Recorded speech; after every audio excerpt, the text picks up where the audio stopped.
दोस्तों, चैनल को please like और सब्सक्राइब कर दीजिए।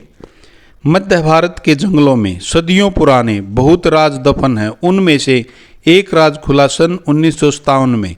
डॉक्टर विष्णु श्रीधर वाकणकर नाम के आर्कियोलॉजिस्ट को तलाश थी प्राचीन जीवन के संकेतों की। फिर एक दिन जंगल ने उन्हें उनकी उम्मीद से बड़ा नजराना दे दिया। वाकणकर ने ढूंढ लिया प्रागैतिहासिक काल की बस्ती के अवशेषों का सबसे बड़ा खजाना, जो शायद भारत की सबसे पुरानी बस्ती भी थी। लाखों वर्ष पुरानी एक विलुप्त दुनिया की झलक, जिसे आज हम भीमबेटका रॉक शेल्टर के नाम से जानते हैं। इन गुफाओं के रहस्यों को जानने के लिए इस वीडियो को अंत तक जरूर देखें और चैनल को लाइक और सब्सक्राइब करना ना भूलें। यह जगह स्थान मेन हाईवे से 3 किलोमीटर दूर है और यहाँ टिकट 25 रुपये की है। सबसे सही समय घूमने का अगस्त और सितंबर है। आज से लगभग 40,000 साल पहले के चित्र यहाँ प्राप्त हुए हैं। यह वह प्राकृतिक गुफाएं हैं जहाँ पूर्व पाषाण काल में आदि मानव रहा करता था। इस स्थान का नाम है भीमबेटका। यहाँ रहते हुए उसने उस समय के चित्र पत्थरों पर बनाए। इन प्रागैतिहासिक चित्रों में अधिकांश गेरुए रंग का प्रयोग हुआ है, जो खनिज मतलब प्रकृति से प्राप्त रंग थे। इसके बारे में चर्चा करने से पहले दोस्तों, हम प्रागैतिहासिक काल, आदर ऐतिहासिक काल और इतिहास के बारे में 1 मिनट चर्चा करेंगे, ताकि आपको बाद में कन्फ्यूजन ना हो। प्रागैतिहासिक काल वह काल है जो आखेटक शिकार का समय था। लोग निर्वस्त्र या नंगे प्राकृतिक रूप से बनी गुफाओं में रहते थे और कच्चा मांस खाते थे। यहाँ लिखाई या लिपि के कोई साक्ष्य नहीं मिले हैं, केवल चित्र ही मिले हैं। और प्रागैतिहासिक काल को 3 भागों में बांट सकते हैं: पूर्व पाषाण काल, मध्य पाषाण काल और नव पाषाण काल। पूर्व पाषाण काल 40,000 ईसा पूर्व से 10,000 ईसा पूर्व तक की समय को माना गया है। इस समय में आग की खोज हुई थी और पत्थर के औजार बने थे। मध्य पाषाण काल 10,000 ईसा पूर्व से 7,000 ईसा पूर्व का समय माना जाता है। इस समय ये आदि मानव पालतू पशु, कुत्ते वगैरह रखने शुरू कर दिए थे। नव पाषाण काल 7,000 ईसा पूर्व से 5,000 ईसा पूर्व का माना जाता है। इस समय पहिए का आविष्कार हुआ था और मिट्टी के बर्तन बनने लगे थे। तो ये जो हमारे चित्र हैं, ये पूर्व पाषाण काल से मध्य पाषाण काल के बीच के हैं, अर्थात 40,000 ईसा पूर्व से 7,000 ईसा पूर्व तक के चित्र हैं। ये आदर ऐतिहासिक काल वह काल है जिसमें सिंधु घाटी और हड़प्पा सभ्यताएं पनपी।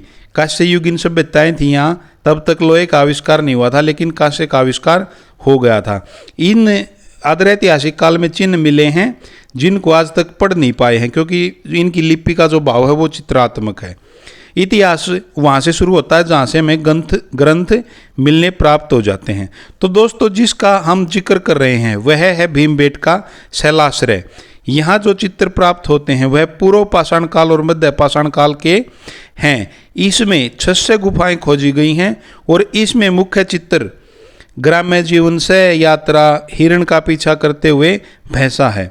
भीमबेटका को 2003 में विश्व विरासत धरोहर में शामिल किया गया था। भीमबेटका भारत के मध्य प्रदेश प्रांत के रायसेन जिले में स्थित एक पूर्व पाषाणिक आवासीय पूरा स्थल है।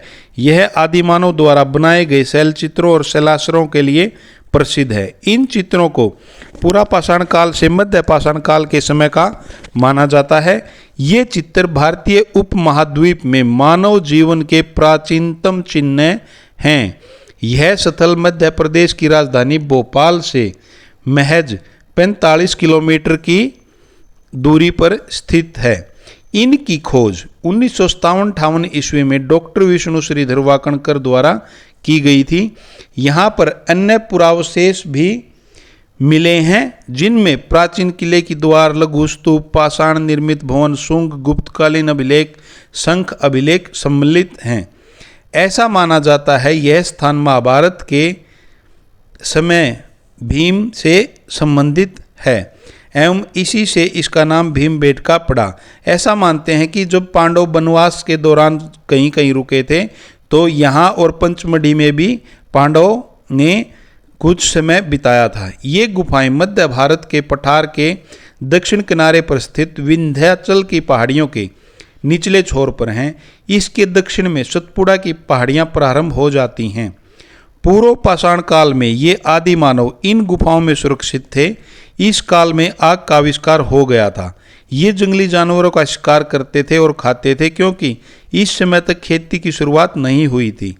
उस समय में जिंदगी बेहद मुश्किल थी और शेर, लकड़बग्गे, इंसान सभी का आकार आज के मुकाबले काफ़ी बड़ा था। इस काल में ये लोग किसी भी धातु से अनजान थे। ये इस समय गुफाओं में चित्र भी बनाने लगे थे। खनिज तत्वों वाले रंगीन पत्थर को पीसकर जानवरों का खून व चर्बी मिलाकर ये वो रंग बनाते थे। ऐसा लगता है इन्होंने जो चित्र बनाए हैं इन्होंने अपने जीवन में कहीं ना कहीं देखा होगा। एक बात और आप देखिए, ये जैसे आप चित्र देख रहे हैं गिरवे रंग का ज़्यादा प्रयोग हुआ है, तो इन्होंने कैसे इन रंगों का आविष्कार किया, मतलब किस तरह से ऐसे रंग बनाए कि जो 35-40 हजार वर्ष पूर्व में बनाए गए थे और आज भी सुरक्षित हैं। आप ये देखिए, क्योंकि आज के समय में हम कोई भी चित्र बनाते हैं तो 50-100 साल 200 साल से ज़्यादा नहीं चलता है, और ये 40,000 साल पुराने चित्र हैं। तो शिकार के चित्र, ग्राम्य जीवन के चित्र, हिरण का पीछा करते हुए बैसा आदि चित्र भीमबेटका में मिले हैं, और ये चित्र भारतीय इतिहास की गहराइयों से जुड़े हैं। एक और जानकारी आपको दे दें कि कुछ जगहों पर कप्यूल्स आकार के निशान मिले हैं जो पूर्व पाषाण के बिल्कुल प्रारंभ के माने जाते हैं। ये लगभग 2 लाख साल पुराने माने जाते हैं।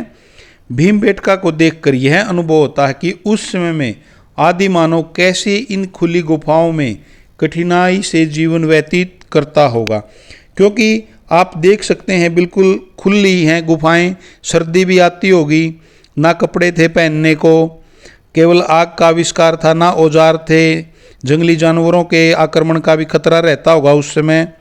तो दोस्तों ये देख सकते हैं आप उस समय कितना कठिन जीवन यापन उन्होंने किया होगा। तो दोस्तों ये हमारी भीमबेटका की गुफाएं हैं, इनमें अंदर चित्र बने हुए हैं।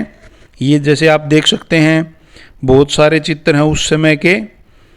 तो दोस्तों आप यहाँ आएँ, ज़रूर देखें, बहुत अच्छा अनुभव होगा आपको।